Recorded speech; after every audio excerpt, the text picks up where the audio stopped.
auditeurs et auditrices de la radio Watt FM sur la fréquence 100.7, téléspectateurs et téléspectatrices de la télévision True TV au numéro 254 du bouquet Canal+, et sur la fréquence multiplex TNT. Mesdames et messieurs, bonjour et bienvenue à la troisième convocation de votre émission, le tribunal de l'actualité. Et comme vous le savez, à chaque audience, je suis en compagnie des juges au siège. Doyen des juges, Geoffroy Vaha, bonjour. Bonjour Président Kaboré, bonjour juge Bougba, bonjour auditeurs et téléspectateurs. Oui, juge Vaha, bonjour. Président Kaboré, bonjour. Madame, monsieur, bonjour. Pour cette troisième convocation de la semaine, deux sujets ont été retenus pour vous. Il sera question dans un premier temps de l'autorisation par les députés de l'Assemblée législative de transition pour l'envoi d'un contingent militaire burkinabé au Niger. Et en seconde partie d'émission, il sera question de coopération avec l'interpellation d'Emmanuel Macron par des Français et Européens vivant au Burkina. Sur ce, je déclare ouverte cette troisième convocation du tribunal de l'actualité avec l'étape des avant-propos.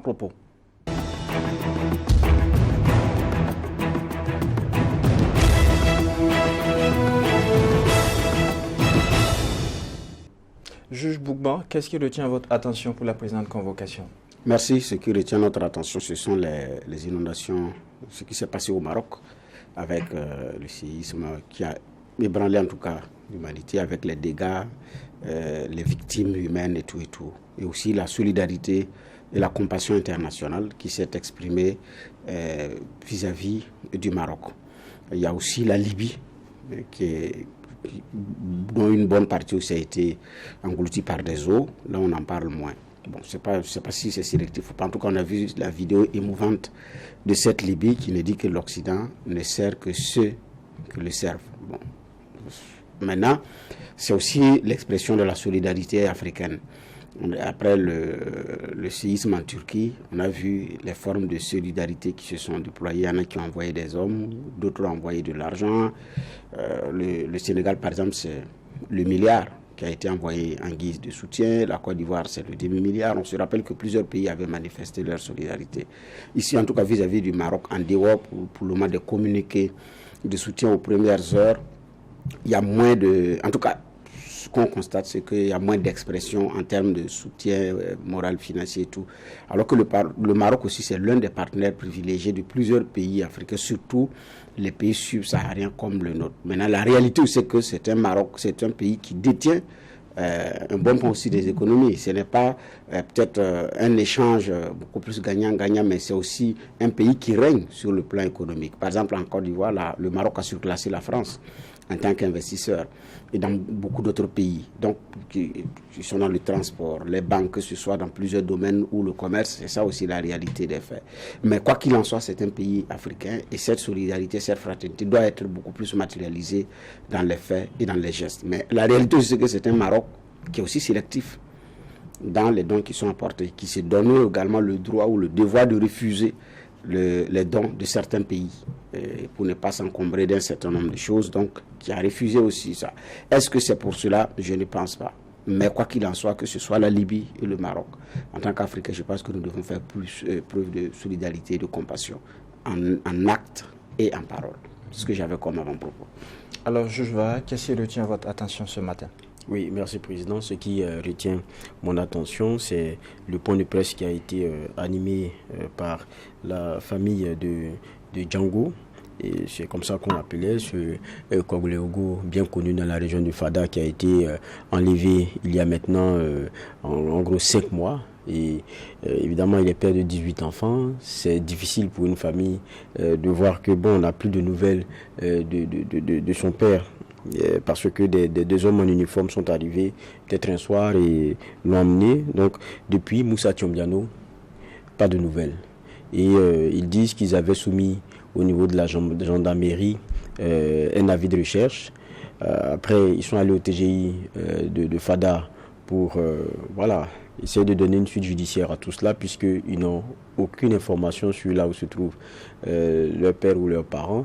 Et donc ça, c'est pour moi...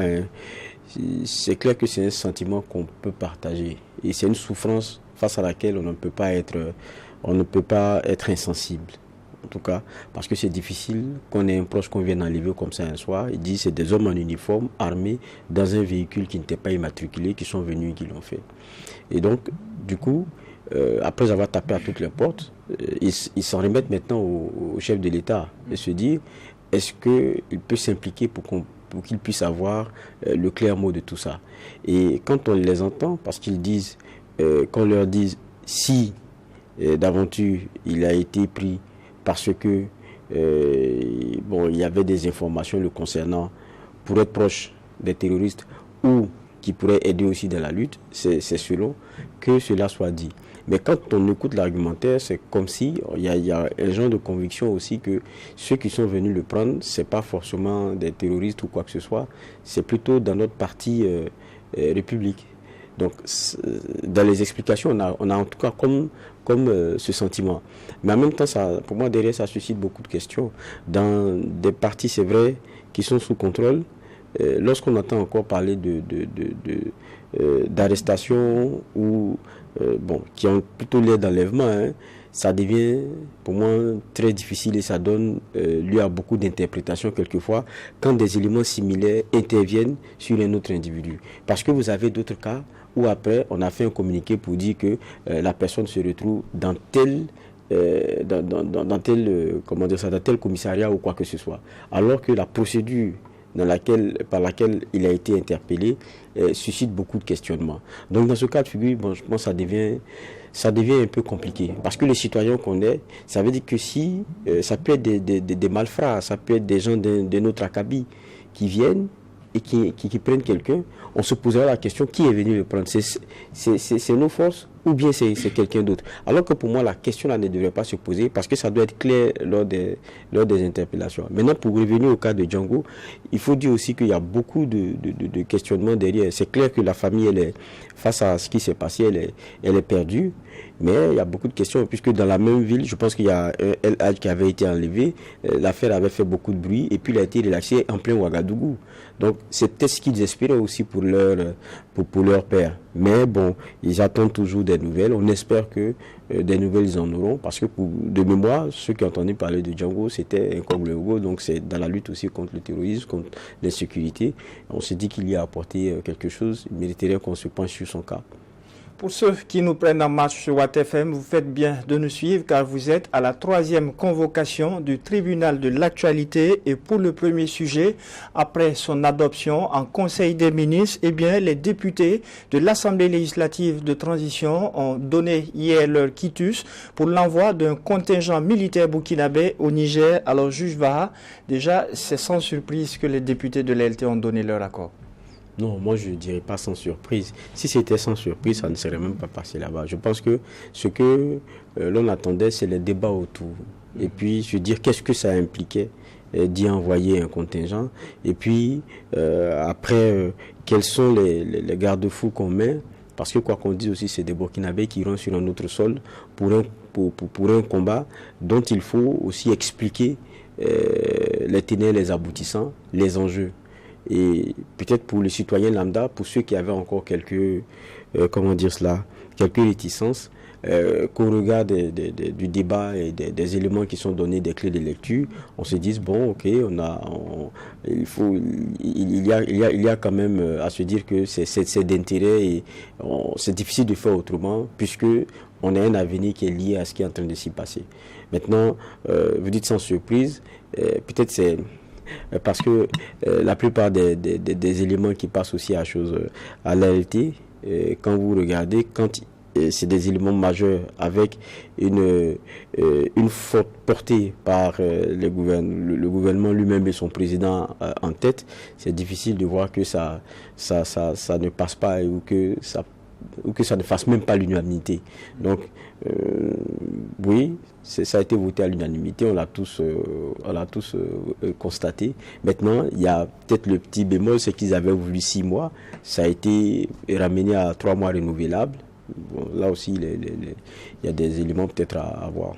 D'accord. Alors, juge Bougma, le Burkina s'assume pleinement sur sa décision de porter assistance au Niger en cas d'intervention militaire. 3 mois adoptés. Qu'est-ce que vous en pensez? Effectivement, c'est la suite logique des choses qu'on attendait, c'est-à-dire une formalisation, mettre les choses dans la forme, sur le plan du dispositif légal, parce que dans l'histoire du Burkina, l'exécutif avait été effectivement interpellé par rapport à l'envoi d'une mission, je pense que c'était en Centrafrique. Les règles n'avaient pas été respectées et l'Assemblée nationale avait interpellé le gouvernement. Et en son temps, c'était Blaise Compaoré qui était au pouvoir. Donc c'est sûr que c'est pour respecter les questions de forme que le débat a été envoyé. L'affaire a été déposée devant la représentation nationale. Mais comme l'a dit juge Vaha, ce qui intéressait ici, c'est le débat. C'était de savoir quel allait être le contenu, les délais, à quoi ça nous engage et les justificatifs qui devaient être effectivement apportés pour que la représentation nationale accepte ou pas. Parce que du fait de représentation nationale, elle a parlé en notre nom. Elle a dit au nom de Serge, au nom de Bougma, au nom de Vaha, vous pouvez aller, vous pouvez envoyer des gens, vous ne pouvez pas. Ça a été clairement exprimé. Donc ici, le vrai problème, c'était beaucoup plus lié à ça. Donc ce débat-là, on l'attendait. Est-ce qu'on l'a eu? Bon, ça c'est d'une personne à une autre, c'est une appréciation qui peut être subjective. Mais quoi qu'il en soit, c'est bon de respecter les choses. Hier, nous étions avec le professeur Akassou Maïga qui dit que le problème, ce n'est pas la démocratie. Le problème, ce sont les acteurs qui animent le jeu démocratique, qui peuvent dévoyer la chose démocratique, qui peuvent diluer la démocratie selon, ou bien manipuler les choses selon le vœu des acteurs. C'est ce qui pose problème à la démocratie. Donc si on respecte les règles, d'un point de vue, il n'y a pas de problème. Mais maintenant, pour revenir effectivement là, nous sommes allés également très vite. Nous sommes allés rapidement, très vite. Celle même qui dit qu'elle va venir taper, elle n'est pas encore arrivée. Mais nous avons déjà déposé nos chicottes en attendant son arrivée. Et bon, le délai de 3 mois, je pense que c'est aussi un délai raisonnable. Raisonnable dans la mesure où la CEDEAO dit qu'elle va faire, elle ne va pas faire. Je pense que si dans les 3 mois, ce n'est pas fait, ça ne va plus se faire. À ce rythme aujourd'hui, d'ailleurs, aujourd'hui, on se pose la question de savoir est-ce que cette opération militaire, cette option militaire est d'ailleurs sur la table. Je pense qu'en son temps, la CEDEAO a été prise d'émotion par le fait de certains chefs d'État qui devaient être réalistes.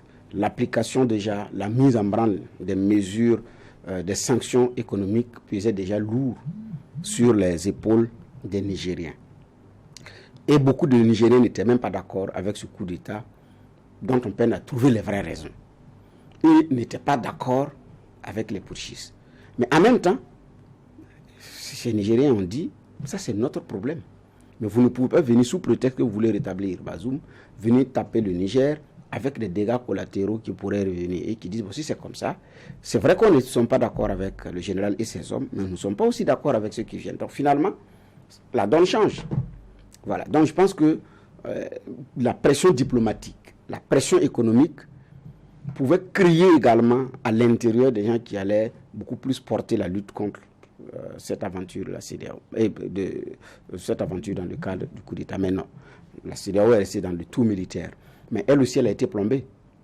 Parce que le chef de guerre, lui-même, ses troupes ne viendront pas.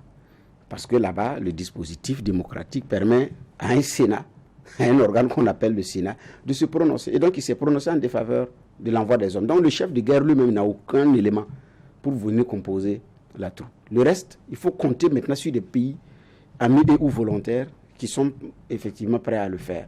Donc, et nous, dans cette situation, on est vraiment très en avance par rapport à la réaction. Donc, c'est vrai que entre Bazoum et le Burkina Faso, ce n'était pas trop ça. Même du temps du président Kaboré, par rapport à la façon de déterminer les choses, ce n'était pas trop ça avec Youssoufou, jusqu'à ce que, parce que le sommet de Pau, on a vu ce qui s'est passé, on a vu le discours que Ouagadougou a tenu avant la rencontre des chefs d'État et le discours d'ouverture de la rencontre des chefs d'État à Niamey. On se rappelle du contenu du discours de Youssoufou. Donc Ouagadougou et Niamey ne parlaient pas forcément le même langage. Et avec Bazoum, les choses ont pris une autre tournure. Est-ce que c'est également cela qui a précipité notre soutien, 2, d'aller déposer nos chicottes très rapidement en attendant éventuellement celui qui va venir aussi pour qu'on commence à se chicoter, je ne sais pas. Mais quoi qu'il en soit, c'est bon de respecter ce qui est comme dispositif, ce qu'on a pu établir comme dispositif légal. Mais après le reste, on pourrait effectivement épiloguer. Alors, Juge Ba le disait tout à l'heure, de 6 mois finalement, on a eu 3 mois renouvelables. Est-ce que ça change un peu la donne? Qu'est-ce qui n'a pas marché? Non, ce n'est pas une affaire de n'a pas marché. Je pense qu'il faut être réaliste. J'ai dit, celui-même qui dit qu'il va venir chicoter n'est pas encore arrivé. Et vous partez dire, vous donnez un délai de 6 mois. Donc, 3 mois, c'est raisonnable. Parce que je me dis que dans 3 mois, si la CEDEAO n'est pas venue taper pour établir Bazoum entre griffes, elle ne le fera plus. Ça nous permet également de ne pas renouveler ou renouveler pour la forme. Mais 6 mois, compte tenu également de ce que nous avons comme ambition ici, ce n'est pas aussi évident. Alors, 3 mois, même si les opérations se déclenchent, qui dit qu'en 3 mois, ça ne sera pas plié, ou voilà. Donc, on a le temps, dès lors que cela, il est permis de pouvoir faire une prolongation, il n'y a pas de problème. Donc, de mon point de vue, les 3 mois, moi, je me dis que moi, ça me paraît raisonnable par rapport aux réalités de terrain d'une telle situation. Donc, 6 mois à 3 mois, j'ai dit, ça me paraît vraiment raisonnable. Je pense que c'est la raison qui l'a emporté, le réalisme aussi qui l'a emporté par rapport à une telle mesure. D'accord. Alors, Juge Ba, le projet de loi est rédigé en 4 articles et il est prévu 3 mois. Est-ce parce que l'on se dit qu'en 3 mois, la situation risque de retrouver la normalité des choses? Ou bien, qu'est-ce qui justifie cela selon vous? Bon, c'est vrai que tout à l'heure, Bernard disait que peut-être on allait trop vite, mais je pense que c'est un habit légal. Et ce sont des dispositions qu'on prend pour des éventualités. Est-ce qu'il faut attendre qu'il y ait attaque pour décider, manu militari, d'envoyer des militaires, sachant que ce type de décision devrait passer par notre Assemblée nationale? Ça allait donner, pour moi aussi, on n'aura pas ce temps de latence-là pourrait être dommageable, tant il est vrai que nos postures sont connues. Dès qu'il y a attaque, on devrait pouvoir apporter la contribution militaire. Donc, pour parer à cela, il faudrait au moins que la représentation nationale là dise ce qu'elle pense de cette volonté-là, pour que le moment venu, ce soit des militaires qui puissent agir en toute légalité, parce que tous les protocoles ont été respectés, tout a été mis en œuvre pour. Je crois que c'est un peu pour cela que le débat est fait aujourd'hui. Maintenant, sur la question des délais, quand vous prenez les 4 articles, notamment l'article 2, on dit bien que le contingent militaire burkinabé a pour mission d'apporter une assistance militaire de la République du Niger en cas d'agression. Et puis, il y a la question du délai qui est de 3 mois renouvelable. Mais il est spécifié aussi qu'au-delà des 6 mois, il faut qu'il y ait l'approbation de l'Assemblée législative de transition. Donc, ça devient intéressant. La prorogation de la durée au-delà de 6 mois est soumise à une autorisation préalable du Parlement. Donc, ça veut dire que quand ils font leur projection, ils se disent on donne les moyens de pouvoir y mettre nos hommes. S'il y a attaque, ils seront auprès de leurs frères nigériens. Maintenant, on se donne le temps d'observer. Ils se disent que les choses peuvent évoluer. Donc, en clair, j'ai comme l'impression que c'est un temps, pas d'observation, mais c'est un temps de mise en œuvre de 6 mois. Maintenant, après les 6 mois, évidemment, s'il n'y a pas d'attaque, s'il n'y a rien, ou bien si la situation a changé, évidemment, il va falloir réévaluer peut-être la menace qui pèse sur le Niger. Et c'est pour cela que après 6 mois, s'il doit avoir un prolongement, il faut encore revenir devant l'LT. Sinon, il pouvait faire le renouvellement advenable, ou bien se dire que bon, on renouvelle 2 fois ou 3 fois, mais ça ne tiendrait pas compte peut-être de l'évolution de la situation. N'oublions pas aussi que en la matière, c'est la CEDEAO qui a dit clairement qu'elle pourrait intervenir militairement. Donc, on est dans un cas où c'est pas, comment dire ça, il y a un élément déclencheur et il y a un élément à déclencher par une partie. Est-ce qu'il faut attendre que la partie commence pour se dire est-ce que nos textes nous permettent ceci, est-ce que nos textes... Non. Je crois que ce qui a été fait, c'est très logique. Pour moi, ça ne souffre pas d'ambiguïté. C'est assez logique. Aujourd'hui, la question n'est plus de savoir si on peut y envoyer notre troupe, ça c'est fini. Maintenant, c'est clair que comme c'est des éléments militaires, on ne saura pas combien de militaires iront, on ne saura pas quand ils sont partis. Peut-être que sûrement qu'on aura après des infos, parce que bon, c'est difficile qu'un contingent parte comme ça et que ça ne se sache pas, mais ils y seront. Et on y est. Maintenant, ça nous met dans une autre situation. Ça aussi, c'est une autre réalité. Peut-être, c'est là où peut-être le débat ne s'est pas si bien fait. C'est au cas où, parce qu'on est maintenant belligérant. Si une fois que la guerre arrive là-bas, on est belligérant. Qu'est-ce qu'on met autour au cas où? Parce qu'on est maintenant face à une CEDEAO au cas où il y a guerre. On va décider de mettre en branle des éléments pour en sortir. Qu'est-ce qui va se passer? Pour moi, ça aussi, c'est d'autres débats. Mais comme on est encore dans le militaire, parce que quand vous regardez, c'est la Commission des affaires étrangères chargée de la sécurité, je pense, qui est venue défendre le dossier devant l'Assemblée législative de transition. Donc, on est d'abord dans le purement militaire. Maintenant, il faut aussi, après la décision, commencer à réfléchir aux implications et aux futuribles. Mais lorsque l'on regarde ces 4 articles, nulle part il n'est fait mention de l'effectif des hommes que nous allons envoyer, nulle part il n'est fait mention de ce que ça va coûter aux contribuables burkinabés. Bon, moi je crois aussi que il y a des questions on ne peut pas nous donner, il y a des éléments qu'on ne peut pas nous donner. Et rien n'a fuité du nombre, et rien n'a fuité aussi de quand est-ce qu'ils vont aller. Et puis s'ils nous disent, je pense que la CEDEAO est aussi informée que nous. Alors que c'est cette CEDEAO qui menace d'attaquer. Est-ce qu'elle va attendre que les uns et les autres s'organisent à pouvoir positionner leur renfort pour les troupes nigériennes? Je crois que si cette CEDEAO est vraiment décidée à attaquer, elle ne va pas attendre parce qu'on lui aurait donné toutes nos clés de lecture. Donc je pense que c'est aussi logique, hein. Ça tombe sous le sens qu'on ne nous donne pas certains éléments qui sont pour moi dans l'ordre qui pourraient fragiliser dans la stratégie. Ça, c'est des éléments. Maintenant, ce que ça va nous coûter, ça c'est clair que c'est un débat qui va venir aussi à un moment donné. Parce que n'oublions pas que c'est des gens qui seront amenés au Niger. C'est pas les Nigériens qui vont s'en occuper, c'est nous. Et pendant... Ils seront là-bas dans l'éventualité d'une guerre.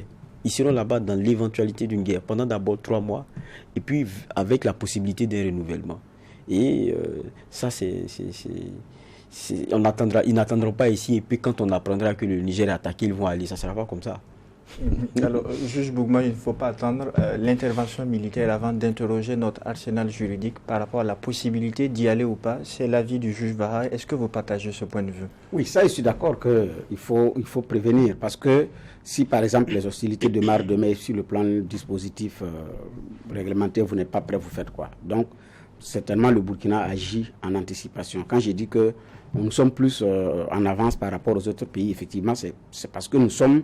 Dans la procédure, nous avons accéléré dans la procédure. Parce que le pays aussi qui avait accéléré, c'est le Nigeria, à travers son Sénat, au premier moment. Maintenant, les autres pays, je ne sais pas si leur représentation nationale ont été interrogées, mais quoi qu'il en soit, on connaît les pays qui sont engagés militairement, officiellement.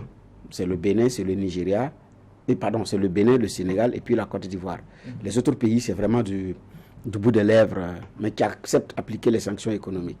Donc, maintenant, nous sommes en avance par rapport à la procédure. C'est pourquoi j'ai dit qu'on a dévancé avec nos chicottes en attendant éventuellement. Mais effectivement, il faut préparer ça également sur tous les plans, que ce soit sur le plan militaire et tout et tout. Ce qui est important aussi dans les débats, c'est, comme on attendait, c'était de savoir c'est combien d'hommes on envoie. Sur le plan de la logistique, même si les détails ne vont pas être donnés, c'est combien ça va coûter au Burkinabé. En fait, ce sont ces éléments-là qui étaient attendus en débat pour pouvoir apprécier. Mais effectivement, c'est un dispositif militaire. Bon, ici, notre armée ne communique rarement sur ces faits-là, sur combien ça coûte. Donc, on ne pouvait pas s'attendre à ça. Mais c'est un devoir de l'irrévocabilité. Est-ce qu'on peut l'occulter? Je ne sais pas. Mais je ne pense pas. La représentation nationale devrait effectivement, avant de donner sa caution, avoir une idée de combien ça peut coûter, de combien d'hommes ça peut prendre. Ça, si c'est le délai seulement qu'il faut venir chercher, sans tout dire à celui qui doit donner sa caution. Et si après la personne se dit, bon, nous, si on avait su que l'engagement militaire pour le Burkina allait coûter tant, ou bien on allait engager tant d'hommes, compte tenu de ce que nous on a comme guerre ici, on n'allait pas accepter, c'est pas clair quand même. Donc, elle devrait pouvoir avoir toutes les cartes en main pour pouvoir prendre sa décision en connaissance de cause. Parce que, comme le disent les Ivoiriens, en des termes simples, par là, vous savez où ça commence, vous savez comment ça se termine. Donc, il y a un début, mais vous ne savez pas après comment est-ce que ça va se terminer. Regardons la guerre en Ukraine. La Russie l'a appelée opération spéciale. Pour certains, quelques 2, 3 mois, 1 mois c'est fini, 2 mois c'est fini, 3 mois c'est fini. Ça s'enlise. On a franchi le cap de 1 an et puis ça continue. Donc, c'est autant d'hommes, d'argent, d'armement et tout qui s'engouffrent là-bas. Pour ne pas dire s'enlise là-bas. Donc, c'est cette réalité aussi qui est là. Il fallait effectivement, fallait avoir toutes les clés en main avant de pouvoir effectivement donner cette caution.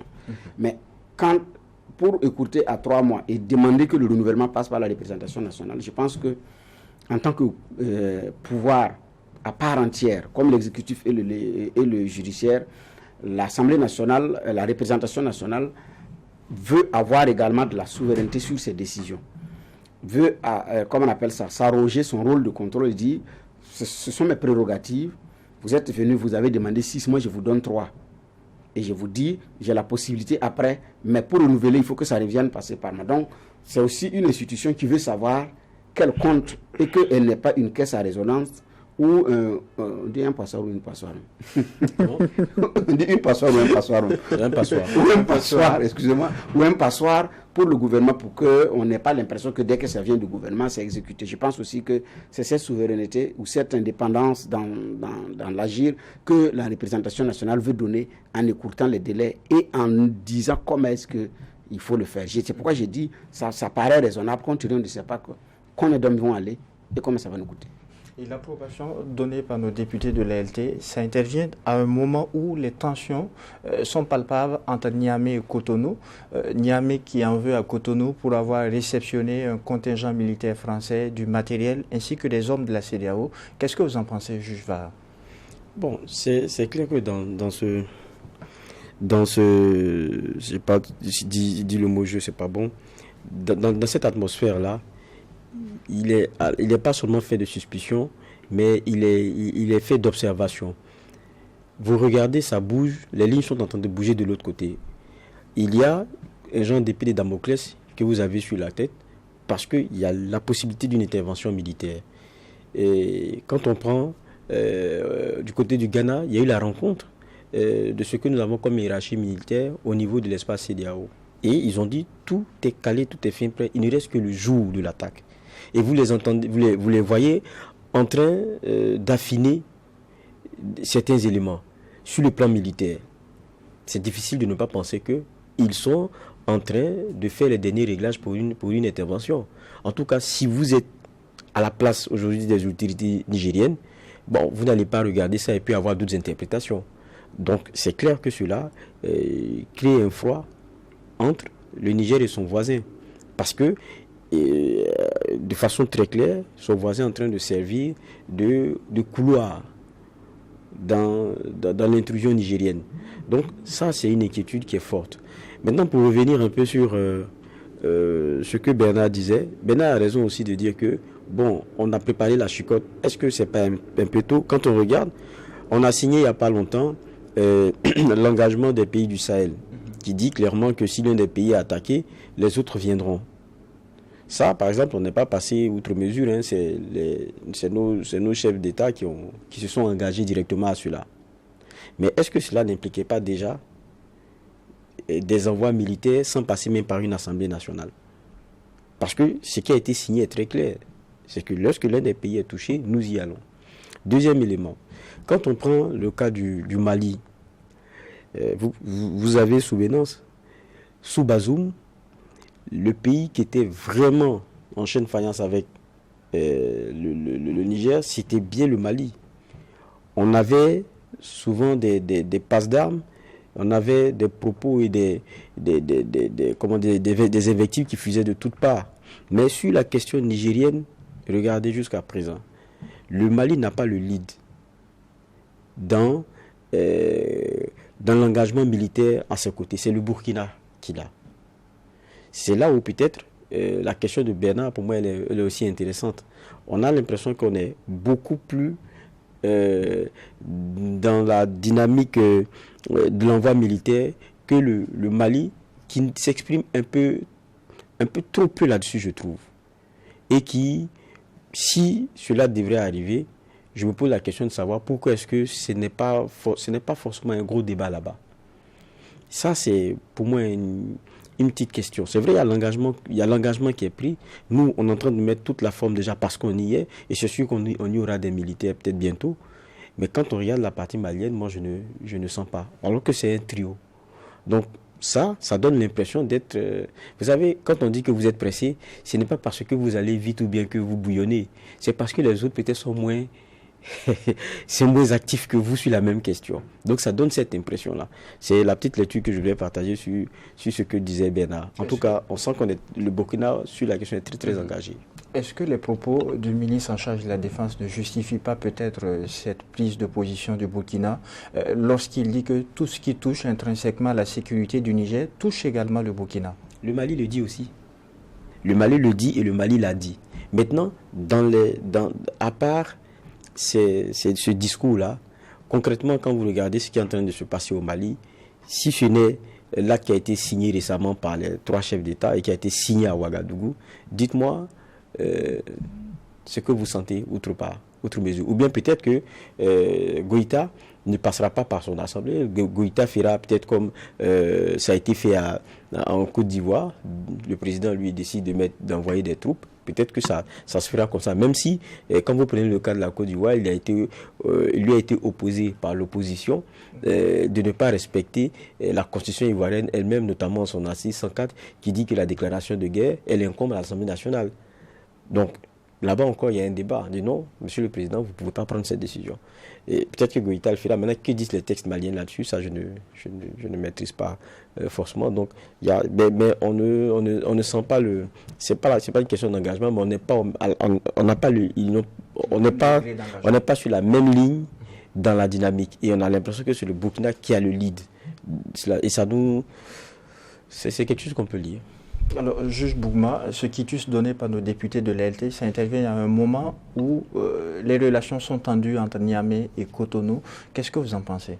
Oui, mais c'est même pas Niamey et Cotonou seulement, c'est Niamey et puis les autres capitales, en dehors des capitales où il y a eu coup d'État. Sauf que Niamey accuse directement Cotonou d'avoir réceptionné des soldats français du matériel légalement. Oui, mais puisque, en fait, le Bénin est très stratégique dans cette guerre contre le Niger, compte tenu de sa position frontalière avec les deux pays qui sont le Nigeria, le gendarme en chef pour cette guerre, et le Bénin. C'est comme l'Italie, quand il fallait un territoire d'appui pour taper la Libye, c'était l'Italie. Pour le ravitaillement, le positionnement des troupes, le lancement des avions, c'était l'Italie qui était la position stratégique pour pouvoir taper la Libye. Le Bénin, c'est pareil, pour pouvoir s'appuyer et taper le Niger. Ça, c'est un. Deuxièmement, il y a des pays qui ne sont pas très favorables. Il a été révélé que Faure a échangé discrètement avec le général aux premières heures des rencontres, à quelques jours d'ailleurs de la rencontre de la CEDEAO. Le président Yadema et le président Faure s'est débrouillé pour pouvoir rencontrer le général en catimini pour discuter de certaines choses. Et des émissaires du Niger et du Togo se sont rencontrés aussi à Ouagadougou pour se parler. Parce qu'il y a aussi un enjeu économique. Donc parmi les pays qui sont engagés, le Sénégal, par rapport à la position géographique, il ne peut pas s'appuyer sur le Sénégal. Encore moins, Abidjan, ce n'est pas possible, compte tenu de la position, du positionnement stratégique. Non, c'est le Bénin. Alors qu'au Bénin aussi, on a un chef d'État qui est favorable. Si Talon n'était pas favorable, ça compliquait les choses. Mais on a un État qui est favorable, un président qui est favorable. C'est Talon au Bénin. Donc, naturellement, le Bénin est dans cette posture-là de faciliter les choses. Naturellement, ça va fâcher le Niger. Donc, nous, on le fait au moment où c'est tendu, mais naturellement, vous savez que est-ce qu'en réalité, le Bénin et nous, on file le parfait amour, compte tenu du fait qu'il y a aussi double coup d'État ici? Je ne pense pas, parce que la posture béninoise, c'est également la posture des principes de la CEDEAO, Et bon, voilà. Donc, la réalité, c'est qu'on est dans cette situation. Alors, maintenant, nous, on a dit on est d'accord pour aller. Au moment où est-ce qu'avec le Bénin et tout, non.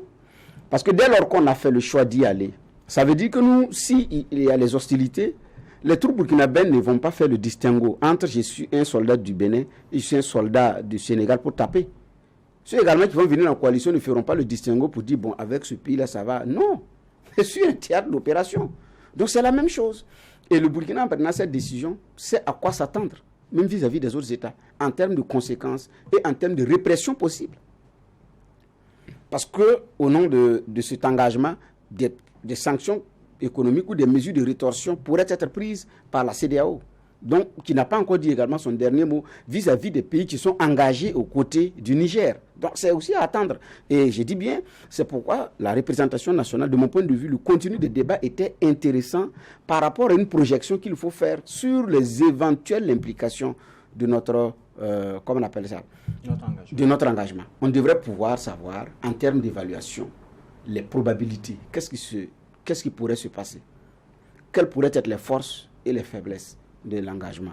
Avec tel ou tel pays, qu'est-ce qui pourrait advenir? S'il y a des sanctions économiques éventuelles qui vont être prises contre les pays qui sont d'accord pour aller aux côtés du Niger et taper et croiser les armes contre les soldats qui vont venir au nom de la coalition au niveau de la CEDEAO, la force en attente au niveau de la CEDEAO, quelles pourraient être les mesures de répression possibles vis-à-vis de ces pays? Et en ce moment, quels pourraient être nos ressorts pour rebondir au cas où? C'est ce débat qu'on attendait à la représentation nationale. Et ça, c'est un élément qui est très fondamental parce qu'on ne sait pas comment est-ce que les choses pourraient s'emballer. C'est pourquoi j'ai dit le débat était très important. Pour que je vous donne mon feu vert de dire d'aller casser une chicotte et fouetter quelqu'un, c'est bon que j'ai toutes les implications. Parce que moi-même qui ai donné le feu vert, un coup de fouet peut m'atteindre. Parce que je n'ai pas idée de la riposte de l'autre. C'est pourquoi si vous avez besoin de ma permission, je dois pouvoir vous le dire avec toutes les implications possibles. Et c'est le rôle de notre représentation nationale. C'est pourquoi, en matière de choix, de celui qui va porter votre voix, de celui qui va vous représenter, il faut être très vigilant et très prudent. On ne doit même pas prendre qui nous plaît et qui peut nous défendre. C'est pourquoi les citoyens avertis ne voteront pas pour la présidentielle et les législatives, peuvent ne pas voter le même parti politique. Parce que les enjeux pour le président et pour la représentation nationale, ça peut ne pas être les mêmes enjeux. Donc ça, c'est un élément qui est très, très, très, très capital. C'est très, très, très fondamental. C'est pourquoi c'est un leader comme Kadhafi ne croit même pas à la démocratie représentative. Parce qu'il dit, quand vous choisissez quelqu'un pour représenter vos intérêts, quand la personne arrive, elle représente d'abord elle-même ses propres intérêts d'abord, avant de représenter vos intérêts. Donc si vous devez choisir quelqu'un qui va parler en votre nom, qui va vous représenter à l'hémicycle, il faut être très exigeant sur les critères. Parce que si vous choisissez n'importe qui, il va prendre n'importe quelle décision, puis ça vous engage. Et tout à l'heure, le juge Baha disait un élément très important. Quand on prend l'acte fondamental, la charte qui institue les États du Sahel, que devient l'Alliance des États du Sahel quand on sait qu'en ses articles 5 et 6, il est quand même permis que lorsqu'un pays est attaqué, il puisse avoir le soutien des autres pays membres. Finalement, pour le cas de l'ALT, on n'a pas eu besoin de passer par l'Alliance des États du Sahel. On allait consulter l'Assemblée législative de transition. Qu'est-ce que vous en pensez? Alors qu'on avait une charte qui nous permettait de le faire. Oui, mais en fait, il y a deux choses qui sont différentes ici. En cas d'opération, parce que la charte est venue au moment où l'adoption, ce débat était déjà dans les tuyaux. Parce que le gouvernement burkinabé a envoyé ce dossier sur la table de l'ALT avant l'adoption de la charte. Maintenant, je ne sais pas dans les procédures, est-ce que c'est la charte qui a dévancé, et comme on appelle ça, la décision d'envoyer ça à l'ALT ou pas, je ne sais pas. Mais quoi qu'il en soit, il y a deux instruments que ces trois pays-là sont en train de se donner. Le premier instrument, c'est être en accord sur les questions juridiques au niveau à l'intérieur des États, pour être en phase sur ça. Deuxième outil, c'est un instrument communautaire. Là, c'est un instrument communautaire. Parce qu'ici, aujourd'hui, il s'agit du Niger, où vous avez le temps de demander à vos députés s'ils sont d'accord ou pas. Et si demain, c'est par exemple un des pays, le Mali ou le Burkina, qui est attaqué par une coalition ou pas, et les autres n'ont pas un instrument, le temps d'aller interroger la représentation nationale et revenir, c'est plié. C'est trop tard. Mais au nom de... Comme il y a déjà un outil, ça les permet, en cas d'urgence, de ne même plus avoir besoin de passer par la représentation nationale. Donc, les pays se dotent. C'est bien réfléchi de mon point de vue sur ce coup-là. Les pays se dotent de 2 outils. Donc, c'est 2 instruments à manipuler ou à utiliser en cas de besoin en fonction de la réalité du terrain. De mon point de vue, c'est ce à quoi les conseillers ont pensé et les chefs d'État ont validé, de mon point de vue. D'accord. Oui, une dernière réaction, je vais. Oui, bon, moi, je pense aussi que une chose est de dire entre nous que si l'un de nous est attaqué, l'autre viendra avant ce coup. Mais l'autre aussi, c'est que disent vos textes sur la procédure d'envoi de militaires ou bien un genre de déclaration de guerre. Qui peut prendre cet acte-là? C'est ça aussi. Je pense que c'est pour ça que même quand on signe que c'est possible de venir dans ce coup, on met maintenant la forme pour pouvoir y aller. Et je pense que c'est de cela que participe le passage devant l'ALT. C'est des niveaux de décision qui, pour moi, se complètent en fait. Il faut mettre la forme après. Deuxième sujet retenu pour cette 3e convocation du tribunal de l'actualité à travers une lettre ouverte des citoyens français et européens vivant au Burkina Faso se sont adressés au gouvernement français sur l'escalade des tensions diplomatiques avec le pays des hommes intègres. Déjà, juge Vara, que pensez-vous de cela? C'est normal, parce que n'oublions pas que la lettre elle est adressée au gouvernement français. Donc, c'est des Français qui sont ici, des Européens, parce qu'ils disent Français et Européens de façon générale, qui sont ici et qui disent partie de la crispation des relations entre les 2 pays, et ils indexent ici notamment la partie française dans sa façon de se comporter, notamment peindre le pays en rouge, les visas qui ne sont plus possibles, et puis certaines coopérations, c'est des scientifiques, artistiques et autres. Et en filigrane aussi, vous lisez la lettre, vous verrez, il donne le corollaire de cela. C'est-à-dire, il y a des familles binationales qui sont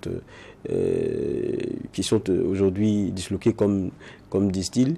Il y a pour beaucoup aussi l'épée de Damoclès qui est sur la tête, c'est-à-dire la possibilité d'un licenciement, puisqu'il y a beaucoup de lignes qui ont été coupées. L'AFD, c'est plus possible. Il y a beaucoup d'ONG. Vous savez, la plupart de ces personnes qui sont ici, européennes et autres, beaucoup sont dans l'humanitaire, voilà.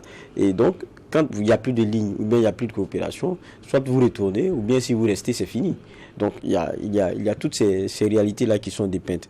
Et à la fin, ils font, je pense, 3 recommandations, c'est-à-dire arrêter de peindre l'entièreté du Burkina en rouge, reprendre la question des coopérations, et puis permettre que l'octroi de visa puisse reprendre. En tout cas, c'est un sentiment de Français et d'Européens qui vivent ici et qui sentent que la tension entre la France et le Burkina commence à les impacter de façon majeure, parce que dans leur mouvement et tout, ça devient très difficile. Et ils indexent ici encore, je le dis, plutôt la posture française, la posture politique française, qui n'est pas de nature à arranger les choses. Et il y a une partie de l'écrit où ils disent que c'est depuis la position du Burkina sur le Niger que les éléments se sont durcis. Donc c'est pas la lecture du Burkinabé, c'est la lecture de Français et d'Européens. Donc c'est difficile de dire que ce qui est en train d'arriver actuellement n'est pas lié. Donc et puis ça coule de source et c'est logique. Alors, juge Bougma, cette fois-ci, c'est des Français et Européens qui se positionnent par rapport à ces tensions diplomatiques. Qu'est-ce que vous en pensez? Oui, en fait, l'adage populaire dit que quand vous avez une queue, vous ne traversez pas un bûcher, c'est-à-dire un feu qui est allumé, quoi. Parce que vous avez une queue. Donc, vous pouvez, mais ce n'est pas évident pour la queue. Parce que ça dépend. Ça veut dire qu'il faut être prudent dans la prise de certaines décisions, dans la prise de certaines choses. Et la question qu'on se pose, c'est est-ce que la France de Macron a été suffisamment prudente dans la prise de la décision? Est-ce qu'elle a évalué les implications possibles, les risques possibles? C'est la question qu'on se pose.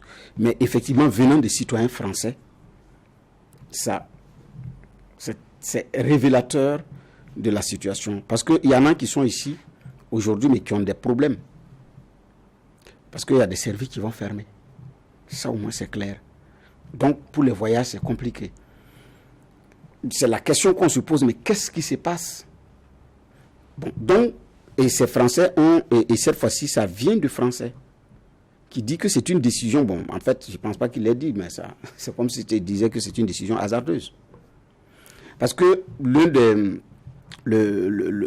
l'autre réalité, en matière de politique étrangère, Macron doit pouvoir revoir sérieusement et très sérieusement sa copie.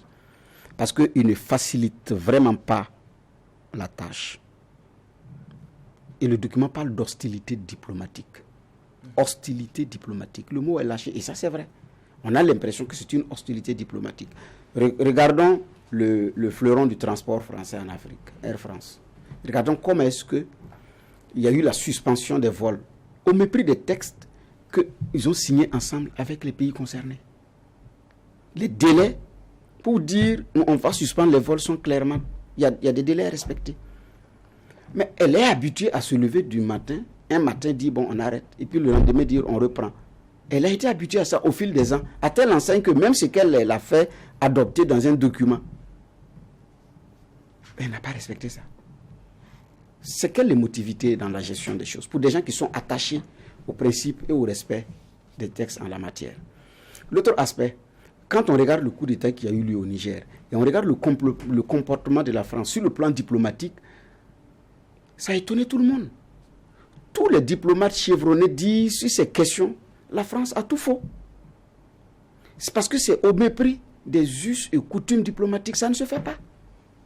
Ça viole les conventions de Vienne. Ça c'est l'émotion, c'est ce que j'appelle l'émotion. Et ça a géométrie variable.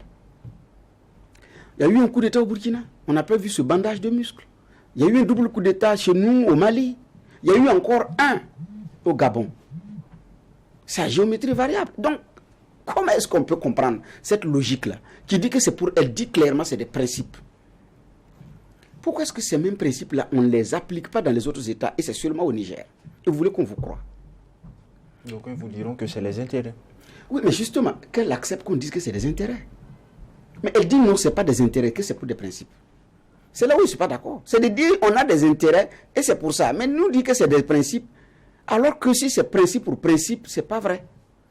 Principe pour principe, en 2020, il y a un qui a tripatouillé sa constitution et qui s'est fait élire en Côte d'Ivoire. Alors qu'en 2019, Macron était à ses côtés à Abidjan. 2019. En décembre 2019. Plus précisément le 21 décembre 2019, Alassane et Macron ont annoncé la fin de l'ECO au mépris des autres États de la CEDEAO. Et qui disent que ça va commencer par les États de l'UEMOA. Mais décembre, c'était la date d'anniversaire d'ailleurs de la création du franc CFA. Le franc CFA a été créé un 26 décembre 1945. Et le 74e anniversaire, de mon point de vue, a été célébré à Abidjan le 21 décembre à travers la conférence de presse. Les Français savaient ce qu'ils faisaient à travers Macron à Abidjan. Donc, la réalité, c'est quoi? Ce sont ces intérêts qui sont sur la table, peu importe ce qu'il y a. Mais nous dire que c'est des positions de principe, c'est là où je ne suis vraiment pas d'accord. Il faut être honnête. Ce n'est pas une affaire de principe. Quel principe? Principe de quoi? Diplomatique.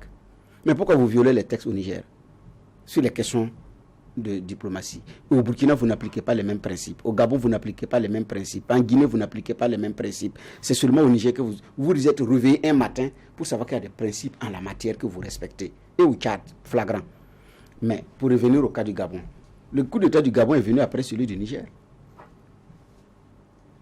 Les images et les coulisses disent que le président, le général président a reçu, avant même son investiture, l'ambassadeur de France. Là-bas, il n'y a pas de principe à affirmer. Président, c'est là où je ne suis pas d'accord. Quand elle dit que c'est des principes, elle n'a qu'à dire on a des intérêts en fonction des pays, c'est plus élevé que ça. C'est ce discours qui n'est pas vrai là, en fait, qui comment on appelle ça? Oui, qui irrite les gens. Parce que le discours n'est pas vrai. Donc, c'est-à-dire, vous prenez ceux qui vous écoutent là, pourquoi? Non, il ne faut pas prendre le vessie pour des lanternes, ce n'est pas possible. Donc, il n'y a pas un... Et puis, c'est un discours condescendant, oui, nous reconnaissons que Bazoum, qui est légitime, oui, Mais vous n'avez pas bandé les mêmes muscles pour Roch. Vous ne l'avez pas fait pour Condé, vous ne l'avez pas fait pour tout récemment Bongo. Donc ce n'est pas des questions de principe, ce sont des questions d'intérêt. C'est pourquoi j'ai dit, la politique étrangère de Macron, elle n'est pas si étoffée que ça. Ça nous permet, nous Africains, de déterminer ce que nous voulons et de dire clairement ce que nous voulons. Moi, je n'en veux pas à la France pour ça. Je dénonce qu'elle nous prend pour des gens qui ne réfléchissent pas en affirmant que c'est un respect de principe, alors que c'est à géométrie variable. Mais en même temps, elle nous affirme, nous Africains, qu'elle n'est là aussi que pour ses intérêts, on fait la même chose. Mais ici, la mesure met très mal à l'aise, parce que les Français sont établis ici depuis longtemps, et dans beaucoup de domaines. Et quand vous prenez une telle mesure, ça les impacte de plein fouet. Maintenant, comment est-ce que ça va rebondir? On ne sait pas, parce que c'est dit que ce sont des Européens et des Français. Et ça impacte. Il y aura un impact forcément. Maintenant, il appartient à Macron et à sa diplomatie de savoir revoir leur copie et faire, je dis bien, les ajustements nécessaires. Mais est-ce que c'est possible? Je ne sais pas, à ce stade-là. Alors, ces Européens et Français, ils appellent à l'annulation des classements rouges de 3 villes au Burkina, Ouagadougou, Bobo-Dioulasso et Koudougou. Quelle est votre analyse sur cette demande qu'ils ont pris en point 1 dans le communiqué? Ça les concerne d'abord au premier chef, c'est-à-dire que on leur dit tout le temps par message, écoutez, n'allez pas ici, même dans Ouagadougou, hein, n'allez pas ici, ici c'est dangereux, ici c'est comme ceci, ici c'est comme cela, n'allez pas dans telle ville. Et quand ils disent c'est rouge, ils peuvent se lever eux-mêmes et puis partir. Mais lorsque vous travaillez dans des institutions qui ont des obligations, c'est-à-dire qu'il y a l'interdiction même d'y aller. Donc, pour eux, c'est vraiment compliqué. Mais je dis encore, ils parlent à leur gouvernement. Ça dit que c'est des Français et des Européens qui sont ici, qui envoient une lettre au gouvernement français. Donc vraiment, l'affaire là, ça c'est entre eux. Pour résumer un peu la chose. Mais, vous savez, c'est triste de voir. Parce que ça se répète un peu partout. Ça a été comme ça un peu après la crise post-électorale en Côte d'Ivoire, lorsque Sarkozy a décidé de s'ingérer fortement dans la crise. La France aussi. Ça a été comme ça. Il y avait combien de milliers de Français en Côte d'Ivoire? Tous ceux-là, ils ont fui. La politique française n'a pas pensé à eux. Mais ils se sont dit, bon, on a fait ce qu'il fallait, aujourd'hui ils sont revenus. Donc, c'est un peu ça. Chercher à faire chercher à avoir le fil conducteur, c'est vouloir comprendre l'idéologie de la logique de l'intérêt. C'est difficile. Ils sont campés sur ce qui les arrange, et donc ça sera forcément à géométrie variable, la façon de voir un régime ou un autre sous le prisme même de ce qu'on appelle démocratie ou légitimité à être au pouvoir. Donc ça, pour moi, c'est un débat qu'on ne va pas faire. Je dis, c'est l'illogie de la logique de l'intérêt. Et ça c'est difficile. Maintenant, cette France-là, aujourd'hui, quand vous regardez dans sa politique étrangère, elle est en train de tout perdre. Elle est en train de tout perdre. Ces anciennes colonies sont en train de la vomir.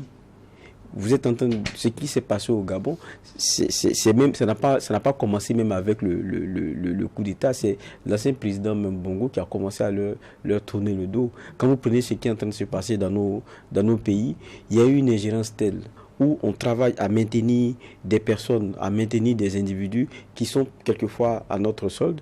Mais qu'est-ce qui se passe? Il y a comme un sentiment de refus qui fait que on chasse la France avec ceux qui peuvent être ses symboles, même parmi nous. C'est dit, même le dirigeant qu'on pense être celui qui a la solde, il commence aussi à être vomi. Parce que cette politique-là n'a pas arrangé. Depuis les réseaux focaux là jusqu'à maintenant, il y a beaucoup de choses qui n'ont pas changé. Quelquefois, on invoque la non-ingérence et quelquefois, ce qu'on invoque, c'est être, être celui qui est le sauveur, à la fois paternaliste et autres. Donc tout ça, et on a un Macron qui, sur cette question-là, c'est un vrai zéro pointé. Parce que depuis qu'il est là, regardez ce qui s'est passé dans la plupart de ces anciennes colonies françaises. Si on devrait le noter, si on pouvait mettre moins, il allait avoir moins. Mais comme en France, ce n'est pas ça qui fait la décision. Parce que dans le vote, nous on est des périphériques. Hein, mais après, voilà, c'est ça la réalité aujourd'hui. Auditeurs, auditrices de Watt FM, téléspectateurs et téléspectatrices de True TV, ainsi prend fin cette troisième convocation de votre émission Le Tribunal de l'actualité. Je rappelle qu'en première partie d'émission, il a été question de l'autorisation par les députés de l'Assemblée législative de transition pour l'envoi d'un contingent militaire burkinabé au Niger. Et en deuxième partie d'émission, il était question de coopération avec l'interpellation d'Emmanuel Macron par des Français et européens vivant au Burkina. Merci aux différents juges pour les angles de regard et d'analyse. Merci à vous, mesdames et messieurs, qui nous avez suivis. Ici, au tribunal de l'actualité, la rigueur d'une justice équitable s'applique sur tous les sujets enrôlés. Au revoir et à demain pour une autre convocation.